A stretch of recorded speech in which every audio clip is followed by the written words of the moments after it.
All right, we're good. All right, guys, welcome to our weekly New York Giants Preservation Society meeting. Usually we're on Thursday, but because Alex was able to speak to us on a day off, so to speak, a travel day, even though he's not traveling, as the Giants go to Pittsburgh, he was kind enough to show up tonight on our Zoom. He can give us about an hour, and at 8 o'clock, I'll ask him how things are going, and if he wants to talk, or if he's got to go, he will take care of business. Next week we have Dan Levitt, who will be talking about all sorts of technological issues regarding scandals in baseball, and that should be very, very interesting. Alex, like I told you before, many of these people here have long standing relationships with the Giants, and even though the team moved, we are still steadfastly behind them. Not me. Alex used to be one of the Giant beat writers. He now works for NBC Sports Bay Area, does a lot of the pre and post game shows. I have followed him regularly on Twitter for any Giant updates. He's fabulous, and I encourage you to follow him as well. I will send out the link. He is not promoting anything other than being kind enough. We had a Giant meeting. We talked before the season, so now is our time to speak to somebody who's really in the know. This will be a full question and answer session for Alex. So we're going to begin. Alex, you want to say anything prior to us starting? No, I'm happy to answer anything you guys want. I have a podcast that I'm taping with Dwayne Kuiper at 5 out here. So I have about 50 minutes, I think. But that'll be great. Happy to do whatever you guys need until then. All right. Since I'm starting this, I will ask the first question or two. First of all, I'm very excited about what's going on. Very shocked, actually. Can you, I guess I'm not a believer totally in the management.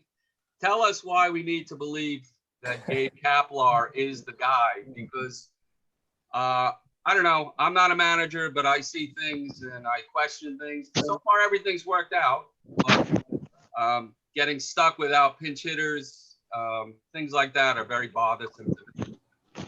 Yeah, I mean, I think it's going to be an adjustment. It's a new way of doing things. But I would point to Monday night when, they used Slater, Ruff, and Dubon in that order coming off the bench, and used all three of his pinch hitters and got 2 runs out of it. And they won that game. And I think that was an example of, something we haven't seen a whole lot of, using 3 guys in a row, 3 guys at once, basically his whole bench, because he didn't want to use his backup catcher. So I think in terms of strategy, that's like the latest one that I would point to that maybe should give you more faith. And then, just more generally, he really has the buy-in of the clubhouse. I don't think it's an accident that, Buster Posey has 8 home runs, Brandon Belt has 8, Brandon Crawford has 7, Longoria has been outstanding.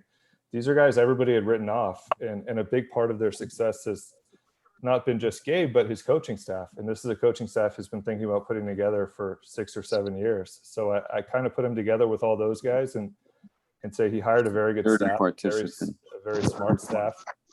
And they've done a good job. And I think, the record to me speaks for itself a little bit. He's coming up on 100 games here with the Giants. Is 51-45 with the team that we all thought was going to be, did anybody think they were going to be in first place at this point? So that's, I guess, what I would say to give you some faith.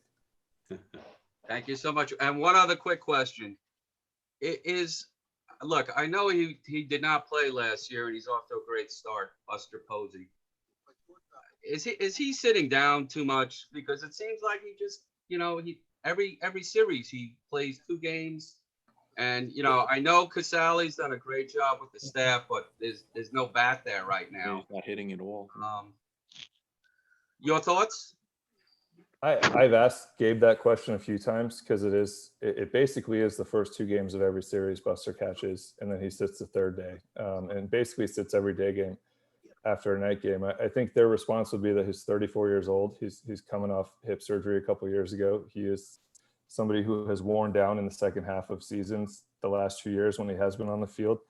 And right now he might be the MVP of the National League. So they want to keep him on the field, and they want to keep him on the field for 162 games. And, they haven't even used him as a pinch hitter, not a single time this year, because I think Buster's not even taking BP on the field. He's doing everything he can to conserve every ounce of energy for the games. And, it's completely different, but he's hitting like 390, has 8 home runs after hitting 16 home runs his previous 2 seasons, I think. So it's working. And I think they want it to work through September instead of just him having a good start and making the All-Star team and then being exhausted in August and September. And part of that is going to be Casale playing. And he hasn't hit, but I think he's done a really nice job with the staff. And I believe they've lost 1 or 2 games that Casale has started, maybe 1. So again, I guess just kind of point to like these things are unorthodox, but when you look at them, at least for now, it's working. But there's no plans for Buster to play first base, I guess, right? That's it. No, even if they need a first baseman, like if Belt's not healthy or.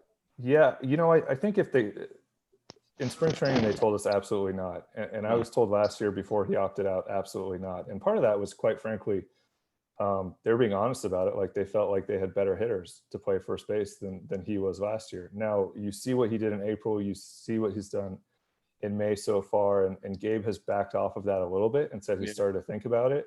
And I would not be surprised if there's a situation at some point this year, if Belt goes down, if Flores goes down, or maybe we see 3 catchers on the roster and we see Buster play some first base to keep his bat in the lineup. But right now they're pretty committed to this plan. I mean, he literally has not taken batting practice on the field before a game because they're basically like, get loose 45 minutes before the game, give us 9 innings, do it 2 days in a row, and then sit for a day or 2, get your body back. And remember, this is a guy who in spring training missed a week because his hip flared up. So it's not gone. That injury is not just gone for good. It's something they're managing. Thank you, Alex. Steve, go ahead. Yeah, I just want to reiterate what Gary said. You're dealing with some people here that have probably been rooting for the Giants for over 60 years. And you actually have a couple of celebrities on. I just flipped through here. You have the granddaughter of Horace Stoneham as part of our crew tonight, Jamie Rupert. And you also have the daughter of Mel Ott, Barbara Schneider. I hope I pronounced that name correctly. I just want to take a different view, a different side here for a minute. Do you have a vote for the Hall of Fame? I am, May? I am like 6 months away. So I will get one for next January. Next January. Okay. I guess you heard that Tim Meade has resigned from the Baseball Hall of Fame, and Jeff Idelson is going to be filling in through August. Put you on the spot for a minute. You had a chance to vote for Barry. Would you vote for Barry? You don't have to answer. No, I will answer. I've written it. I've tweeted it. I grew up in the Bay Area. I grew up going to Oracle Park when he was the star. So I've, some of my best memories were games where he hit a walk-off. And not just because of that, but I mean, I just think it's so yes, absolutely 100%. I will be voting for him. And I think it's his last year and it's my first. It is his last year. I get a chance to do it once, which I'm excited about. But two, I just think having covered the game and having gotten to know players and gotten to know clubhouses, I think it's just extremely hypocritical to single out not even just one person. I mean, 2 or 3 people have been singled out, but I think, I've raged about that before. I think the Baseball Writers Association has screwed this one up and will continue to screw it up. Okay, thank you. Anybody else with a question? Yeah, I have a question. Jeff, go ahead. With, the Hall of Fame trend, Alex, why do you think Jeff Kent gets no love at all? I mean, everybody talks about, well, he wasn't a good defensive player, but as Chris Russo always says, he never saw Kent cost the Giants a game defensively. And we all know what he did, not only for the Giants, but for other teams offensively, after he came to the Giants. I mean, the guy was a monster with the bat. Why doesn't he get more love from the writers? Yeah, I don't understand that one either. I think he unfortunately gets kind of swept in with an era where maybe people look at his overall numbers and think that's what everybody was doing at that time, or that's what everybody was supposed to be doing, even though that's not true. And he still stands out. And I think historically, when you look back, 20 years from now, because we still don't really see second basemen do that. I mean, we see a lot of shortstops now who are capable of doing that, a lot of third basemen, but you don't see a lot of second basemen put up those numbers. So that's one. I don't know where he ended up last year. He's just kind of hovered in the same range and not gotten much support. I think that's a guy who maybe goes to the is a joke.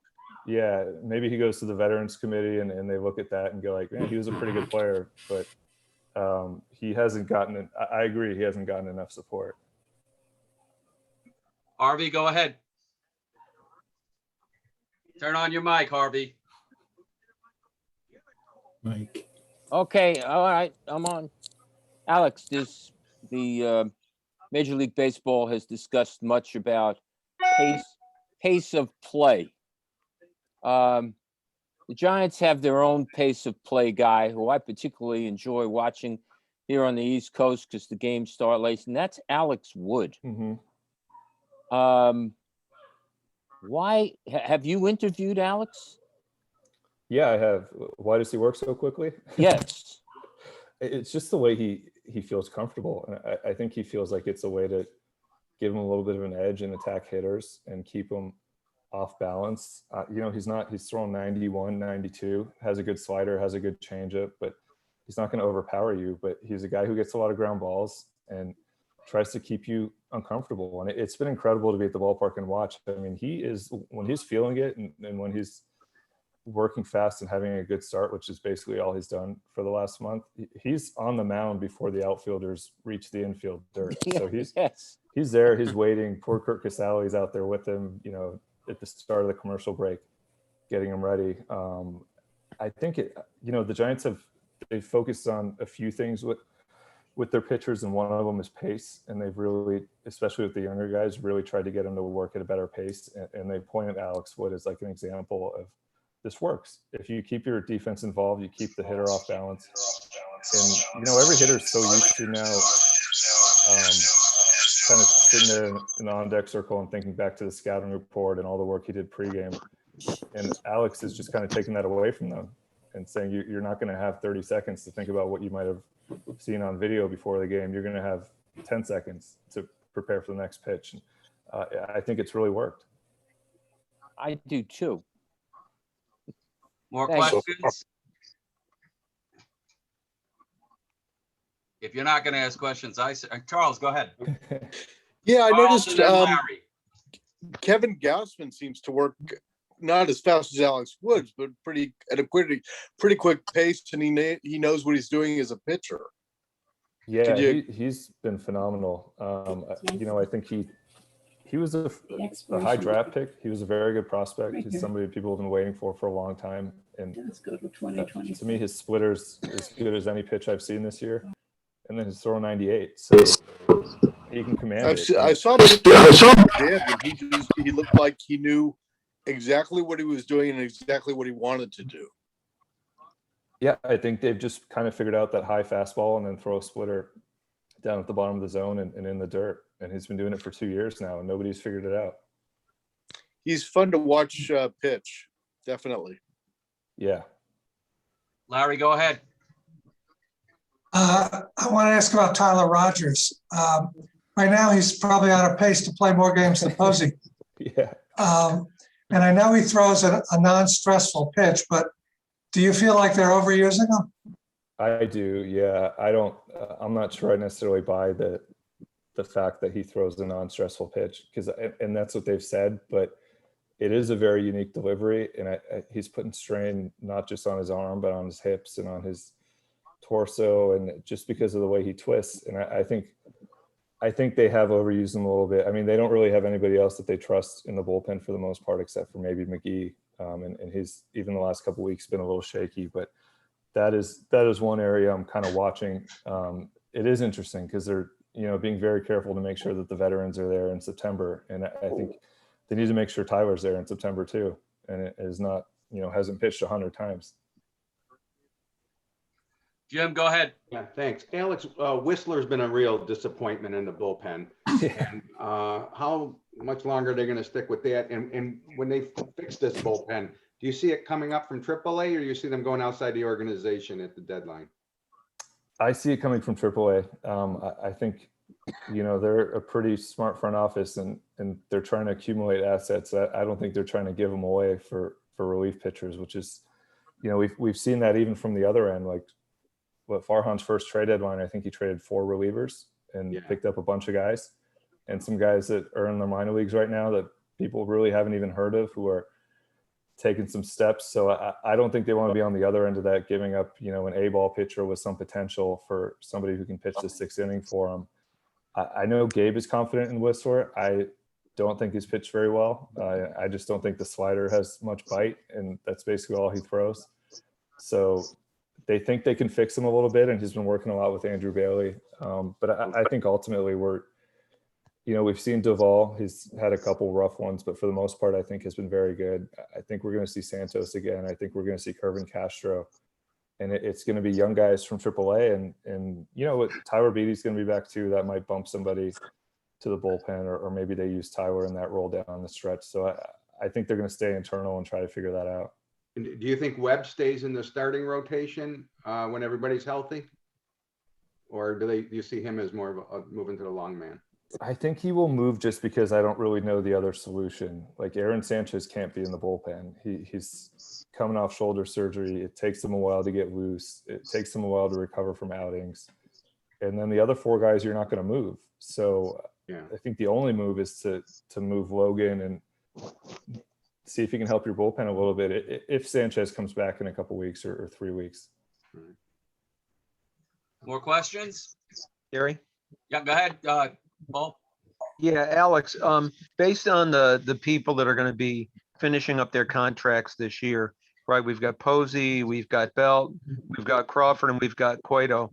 Do you see the Giants making a pitch to keep any of those? Could you, maybe give us an idea on those 4, what you think? Yeah, I think Buster will be back. And I always thought he would be. And then now, especially with the way he's playing, like it's not even a stretch to pick up the option year if you want to do that. Like, I don't think it's going to be that much of a difference. And you certainly don't want to, let's just say this, they don't want that to be what they do this offseason when everybody's been waiting for this offseason for like 3 years.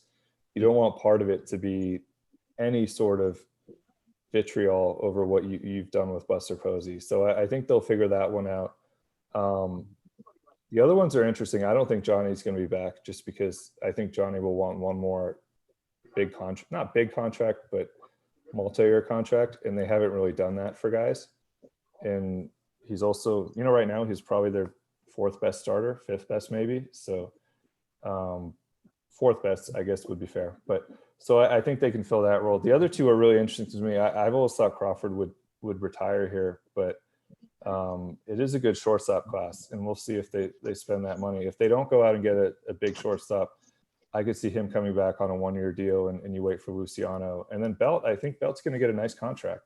I think he can help a lot of teams. And there are a lot of teams that liked him years ago and tried to trade for him, and the Giants never did. And still a young guy, not young, but he's younger than the other guys in the group, and can hit in the heart of your order, plays good defense. So I think there's going to be a lot of teams that are interested, and I don't know that the Giants will want to get in a bidding war, given that, maybe next year is a year where you see Buster play a little first base. Okay. Alex, if the Giants fall out of the race in July, do you see them trading these guys with the exception of Buster? I don't see them trading those guys necessarily. I think the pitchers are the guys who could, it is really kind of ironic. Like they're in such a good spot right now. If they were out of the race too, just with the way guys are pitching, like if you can imagine going into the trade deadline where every single team is going to need pitching and every single team is going to need starting pitching, and you have Gosman, DeSclafani, Wood, and Cueto, all who are up after the year, all who have pitched well early on, you could clean up. So I think that's probably, if they fall out of it, that's probably what they'll end up doing. I don't think they want to trade the older guys really, and those guys have no trade clauses. Posey and Crawford have full no trade clauses. I think Belt has 8 or 10 teams that he can block trades to. So I would see those guys finishing out the year. But if they're out of it in July, I think those pitchers are gonna be really, really popular. Thank you. More questions? Yeah, Gary, I have two questions. Go ahead. Okay. I think that right now they have 14 pitchers on their active roster. I'm just wondering why they feel they need 14 pitchers and why they feel Heliot Ramos is not ready. What is it about him that they feel he's not ready? Because he's hitting over 400 now, I think, in Double-A ball. So I'm just wondering what his weaknesses are, why they feel he's not quite ready. Yeah, I think I'll start with the second one first. They just want to make sure that he doesn't come up here and struggle, and that he doesn't come up here and then go back down. And we saw what happened to Joey last year when they called him up. And I think people felt more about Joey last summer. Like everybody was asking, how come Joey's not here? And you know what, he struck out like 40 times and walked 3, I think, something like that. So they want to make sure that when Elliott gets here, that he is here to stay, and that whether they put him in center field or in right field or left, that he is there every single day, and he's the guy.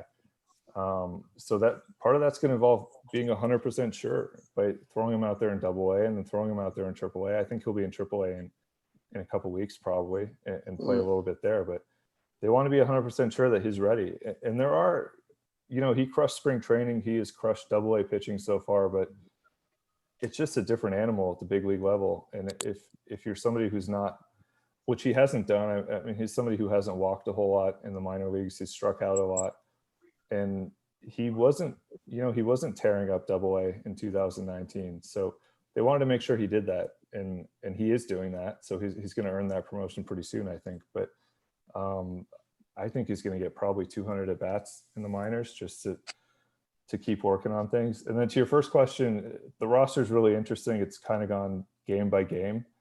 And since they had that 2-game series against the Rangers and felt pretty good about where they were, they felt like they could carry 14 pitchers, and maybe they'll do that at the start of this trip, but I don't think they'll do that for very long. I mean, they've had 12 pitchers at times. They've basically made 2 roster moves almost every day. So they're really playing an interesting game here to make sure that they kind of maximize their roster for that particular game. And I think for the Rangers, they didn't feel the need to have extra position players, but I would think that would change either tomorrow or early on this trip. Okay. Next question. Yeah, Gary, can I have a question? George, go ahead, George. Yeah, I was wondering about Jalen Davis. How is he progressing? Yeah, he's still rehabbing, I believe. He hasn't gotten back to Sacramento yet, but they put him on the 60-day IL. So I think right away they realized that was going to be, you know, at least a month of rest for him. So I haven't heard anything about him recently. You know, this is going to be, I think this is going to be probably a few more weeks before he gets over to Sacramento. What do they think about him as a prospect? Is he getting too long in the tooth, or do they actually? Because I had high hopes for him. Yeah, no, I mean, they're never going to say anybody here is too old. I think you look at the big league roster; they don't care how old you are. He hasn't, he hasn't made contact. He just in spring training in AAA at the alternate site. We saw it last year, and they say this all the time. He has all the tools to be a good big leaguer, a really good big league outfielder. Yeah, he hits for power. He can run. He's extremely hardworking. A really, really good kid. But he has trouble making contact and has trouble making contact against good pitching. And until he fixes that, it's going to be hard for him because, this is a team that they want to work long counts. They don't want, quick strikeouts. Next question. Any health update on Solano? He was supposed to maybe play in a rehab game while they're on this road trip. So if he does it this weekend or early next week, he could be back, I think, maybe for the Dodgers on Friday. That's good. Alex, I'm going to go back to Buster Posey for a second. Some of the members here, I disagree with. I feel he is a Hall of Famer. and will get into the Hall of Fame. You've seen him his whole career. What do you think? I think he will. I think he's going to benefit a lot from, younger voters who are going to start getting votes. And there have been people before me, and there'll be a lot of people after me who watched his generation. And basically it was him and Molina. And those are the two catchers. And I think, the offensive numbers aren't going to be there. The total numbers aren't going to be there, but you could very easily make the argument that from, basically from Pudge until whoever's next, like he's been the best catcher. So he's going to be the best catcher of his generation, at least the most accomplished catcher of his generation. And I think ultimately people will vote for him because, it's not really fair to ask a catcher to have 400, 500 home runs or 3,000 hits just because they're not going to play that much. But his resume, when all is said and done, he's going to have at least 3 titles, at least 1 MVP, good overall numbers. It looks like he's going to pad those numbers this year and maybe for a couple of years to come. So I do think ultimately he will get there. Do you, to me, he's very cerebral. Do you see any future as a possible manager? He could do it. I don't think he will want to do it. He has 4 young children. He does a lot with pediatric cancer away from the field. And I don't think he would want to do that. I think, it's a hard life. I think Gabe probably works 16 hours a day, maybe more. So it's a difficult life to be a big league manager, and Buster's obviously set for life in every way. So I don't know that he would want to manage. Thank you. Now, I know I get a lot of emails from you guys complaining, so here's your chance. Charles, go ahead. Yeah, I wanted to get your thoughts on. I like this kid a lot, Mauricio Dubon. I think he's going to be a good player. It's just a matter of him being very young and getting some experience. I want to get your thoughts on him. Yeah, he's just a little over exuberant, and he makes mistakes sometimes that are very glaring mistakes. But he's really talented. To me, he's been outstanding when they put him at shortstop the last 2-3 I've weeks. seen that. He is really good with the glove. Yeah. So, and he's a good second baseman. I thought I was a little surprised how good he was in center last year, and just, seeing him in person, how smooth he is in the outfield. So I don't think he's ever going to be a full-time starter for him. I don't think he's ever going to hit near the top of the lineup, but as they start to fill this team out and start to kind of have other guys come in and maybe take some of those spots, maybe there's a guy who comes in like a Ramos in center field and takes that spot from him. I still think he's really valuable, and they've always compared him to Chris Taylor with the Dodgers, and it's still valuable to have somebody on your bench, especially with the way Gabe manages, to have somebody on your bench who you can. I never really saw him that way, but that's an interesting thought. I like Taylor. I think, I think for me, his future is a super utility guy and a guy who plays just about every night somewhere. And I don't think he'll ever grab a job at any one position for him over the course of a full season, but he can play second, he can play short, he can play center. And if you can play he center, made some really nice plays at shortstop, like in the last week or so. Yeah, he can play third. To me, he's just going to be an ultimate utility guy for him going forward. Steve, you're up. Steve. Me? Me? Yeah, go ahead. Yeah. Oh, okay. Steve, and then Mike. Dave, you're next. Steve, go ahead. Yeah, quick question. What's your take on Austin Slater? I've always been a big fan of his. I think he's, he's somebody, like, when you look at the measurables, he's the fastest guy on their team outside of Steven Duggar. So in terms of the guys who've been around the last couple of years, for the most part, he's the fastest. When he gets a hold of one, his last homer, I think, was 454 feet or something like that. So the power's there. Has a good idea of what he's doing at the plate. I think just needs to stay healthy and that's always kind of been the issue for him, and needs to be more consistent.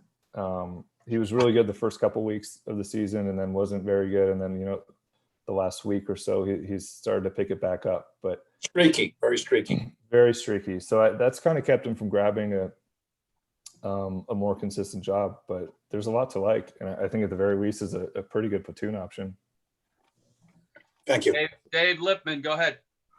My question is about the the Mike Troutman, Wandy Peralta trade. I don't know if you're aware of it, but the Yankees run so little that when he went over to the Giants, he was the Yankees leader in stolen bases. And the Yankees, of course, have got a bunch of guys in their pen. And I'm just wondering about what, what you think about the trade and the impact it's going to have on the Giants. Well, I think it already has had an impact. I know he hasn't hit all that much. He's had a couple good games, has proven he can play all three outfield spots. Probably saved Logan Webb yesterday by making that catch right off the bat and Logan had no idea where the ball was going in the first inning. So getting that first out was pretty huge. And just, he's not going to be a star ever, but a pretty good player to have on your bench, pretty good player to have on your active roster. I think the Yankees chose Gardner over him, if I'm not mistaken. It was basically the same guy, and they chose Gardner. So yeah. I don't know that. Replaced him. Yeah, I think maybe they'll come to regret that. Wandy was okay. I just also didn't feel like, they could pretty easily replace Wandy, and they have. So for me, it was a pretty solid move. Okay, that's fair. Anybody else with a question?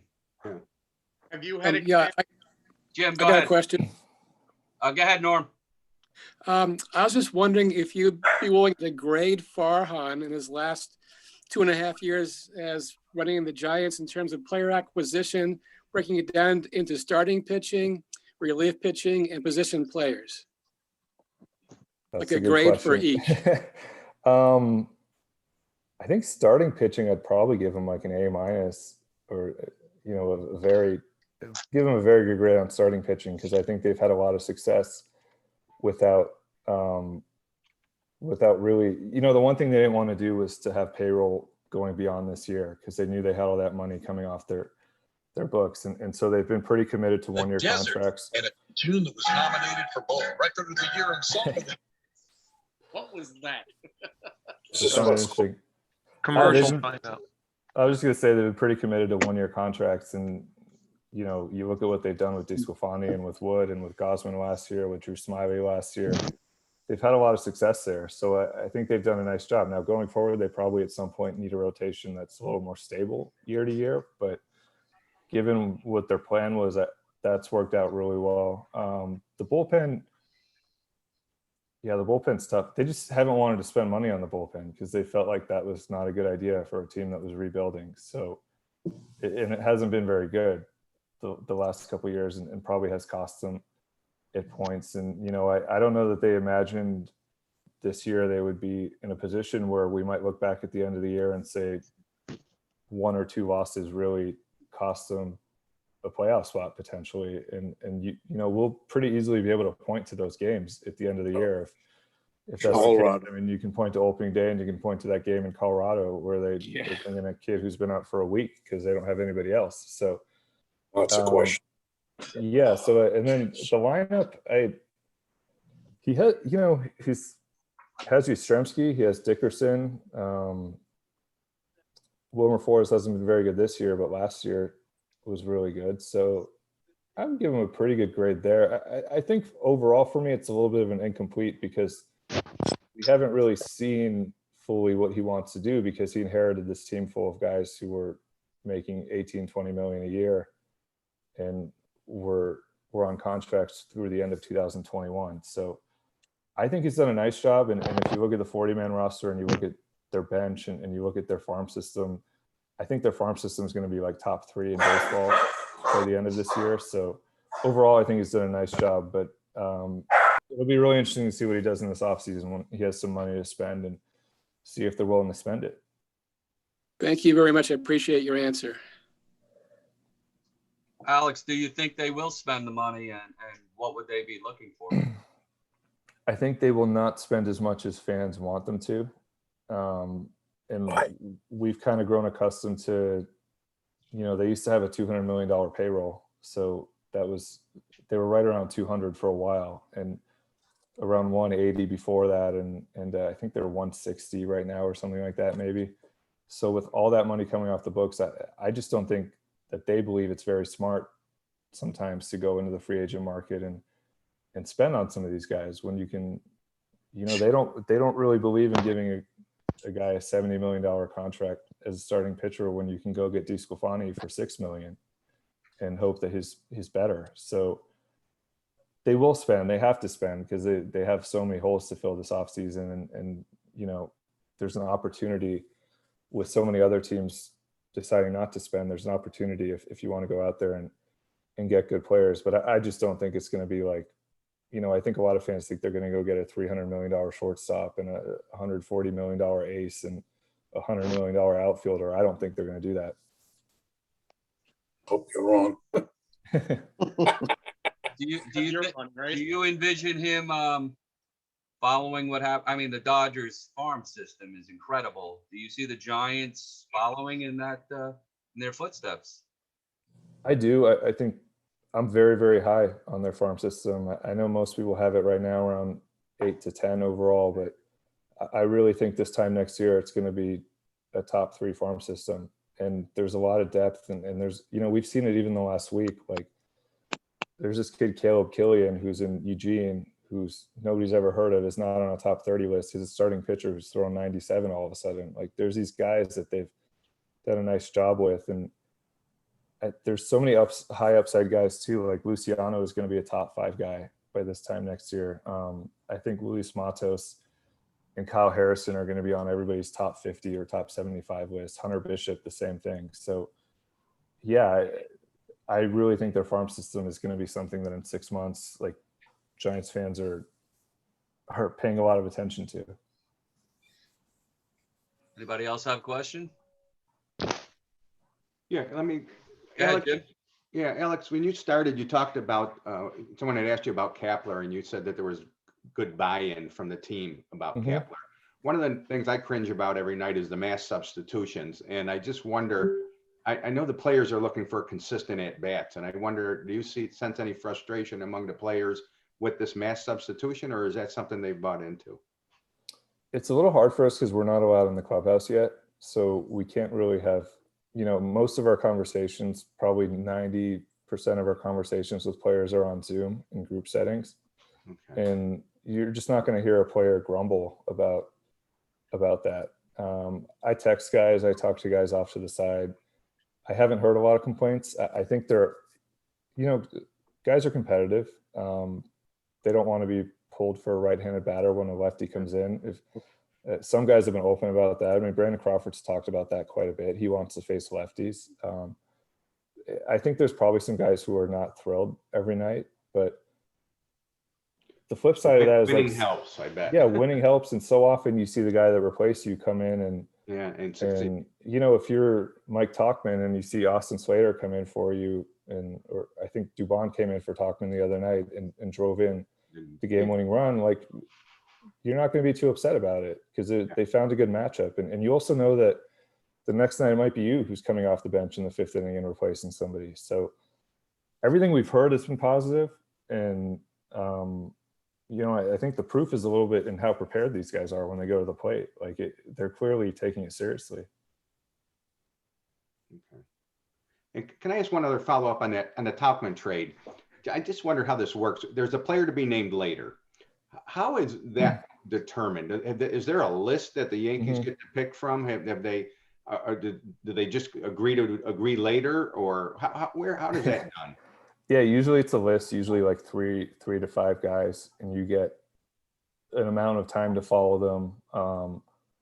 I don't think it's a set amount. You can decide that too. I mean, we've had the Chris Heston trade. I remember it was like a year later, I think, that we heard something. So you get some time to follow a very small list of guys that you want to follow in the minor leagues and pick one of those guys at some point. Okay. And if you don't like those guys, you get money. Yeah, Charles. No, I was just saying, and if you don't like the guys on the list, then you get money. Is that the general? You could. I mean, sometimes they do it as cash considerations. I think teams usually, in my experience, I haven't 100% tracked this, but I think almost every time I've seen a player be named later in a Giants trade at some point, 3 months later, we randomly get a text saying so-and-so has been traded. So usually teams will take the guy. I know they don't have much faith in the bullpen, as you said. What do you think about Barragar? I think he's been pretty good. Yeah. Yeah, I'm a little surprised they haven't used him more. I think, there's some command issues and that has frustrated them a little bit, but he's throwing really well. I don't think he's given up an earned run since like August 12th. So he did warm up the other night when Rogers was struggling in the 8th inning, which is maybe he was coming into that game if Rogers didn't get out of that inning on Monday night, I think. So maybe a sign that he's moving up the ladder a little bit. Right. What do you think of Littell? He's been good. He's been, it's the guy they liked in the spring. And I was a little surprised that we didn't see either him or Dominic Leone on the opening day roster, but he's been pretty good. He also pitched in the 8th inning yesterday, I think. So Needs to shave. yeah, they're not going to be they're not going to be just stuck with. And you've seen like Matt Whistler hasn't pitched in a high leverage spot for a while, so Greatly so. they're willing to change it up. And I think we'll see other guys. If it's not Littell, other guys will get that opportunity. Alex, a lot of talk about by a lot of the guys in here about Joey Bart. Do you see him on the team next year, or did the drafting of Patrick Bailey do anything as far as not looking great in their eyes? No, I don't think those are related. They felt Bailey was one of the top 10 players in that draft. So, and they also think there's a real opportunity. I don't think they saw this coming from Buster, so that might throw a wrench into things. But they were looking down the line and saw potential to have 2 really good young catchers and one of them on the field every single night. So that I don't think was related. I think we'll see Joey this year. He's gotten off to a good start in AAA, and he's somebody I think we'll see later this year, and if not, is going to be part of it next year for sure. You could see Buster playing some first base next year and catching part-time as well?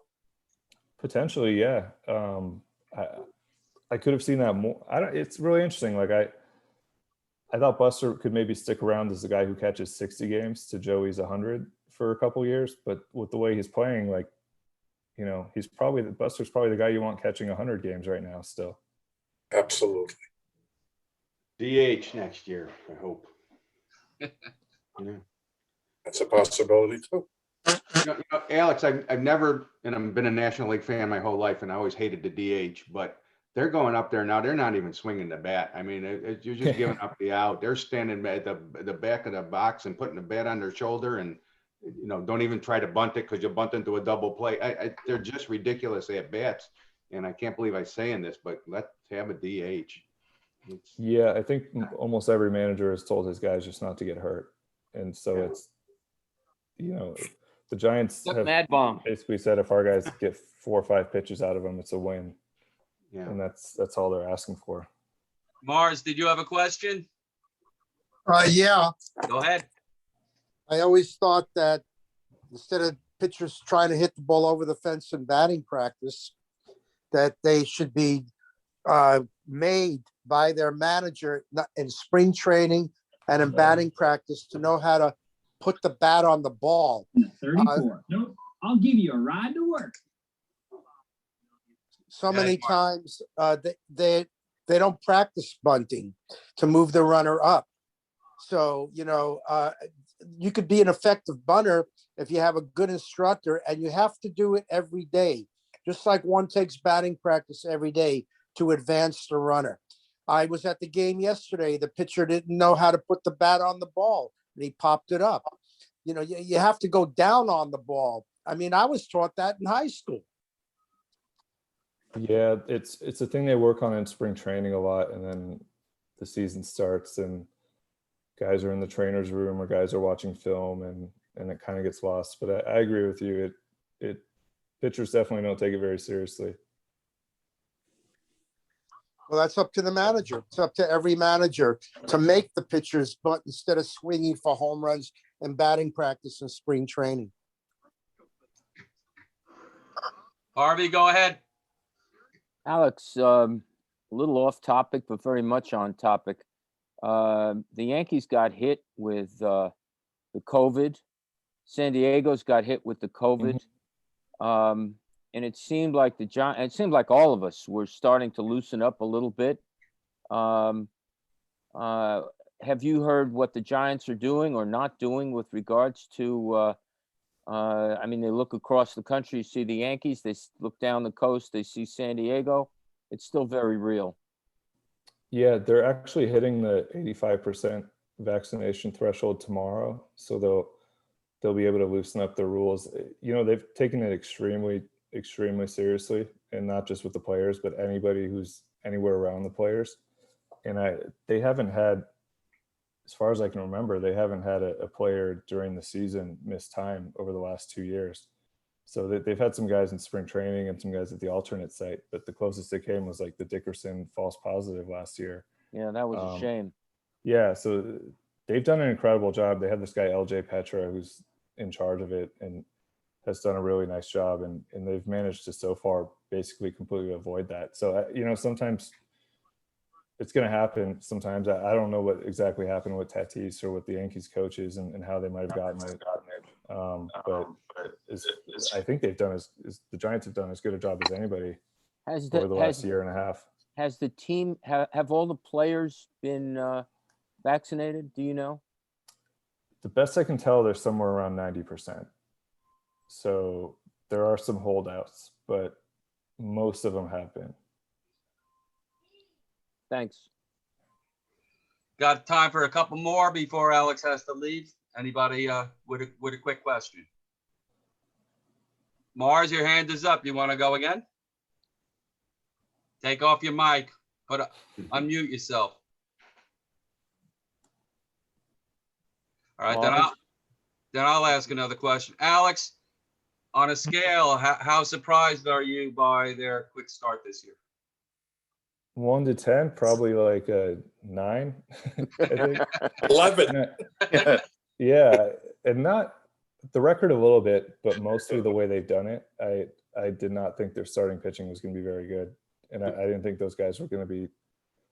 You know, Alex Wood, his back flares up like a week and a half before the end of spring training, and it was like, here we go, like this is going to be what is the downfall for him, and the starting pitching's been unbelievable. I didn't expect it. We're all surprised here, and most of the people here on the East Coast, you know, we're up until that final pitch, and it's been a wonderful surprise, and we're really hoping that it continues. But speaking for everybody here, we cannot thank you enough for giving us some of your valuable time. I mean, we have some gripe sessions and stuff, but this can't be any better than having you here, because you're in the know being there. So happy to do it, and happy to do it again on a future off day. That'd be wonderful. We'll look forward to that. Why don't we give it all up for Alex Pavlovic? Thank you, Alex, very much. Thank you, Alex. And Thank again, you, Alex. Enjoy your writing. Beat those Pirates. You could follow him on Twitter. He has great writing, and he's just a great asset to the Giants and to us Giant fans. So Alex, All right. thanks again. Gary. We'll Have see a you great guys. night. I will